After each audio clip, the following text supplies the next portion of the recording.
ফরিদপুরের ভাঙ্গা উপজেলার ভাঙ্গা পৌর সদরের হাসামদিয়া রেল লাইনের নিকট থেকে রনি শেখ নামের এক যুবকের ক্ষতবিক্ষত মরদেহ উদ্ধার করেছে পুলিশ।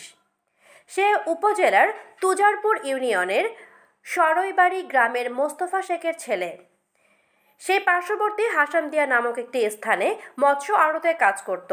বেলা 11:30টার দিকে তার মরদেহ উদ্ধার করা হয়। স্থানীয়রা জানায় সে সকাল 8:30টার দিকে মৎস্য আড়তের কাজ শেষ করে বাড়িতে যাওয়ার জন্য বের হয়।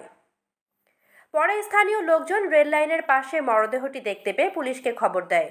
ফলে পুলিশ গিয়ে মরদেহটি উদ্ধার করে থানায় নিয়ে আসে। মরদেহটির শরীরের মুখে, মাথায়, হাত পা সহ শরীরের বিভিন্ন স্থানে আঘাতের চিহ্ন রয়েছে। রেলের সাথে ধাক্কা নাকি হত্যা, তদন্তের পরে প্রকৃত ঘটনা জানা যাবে।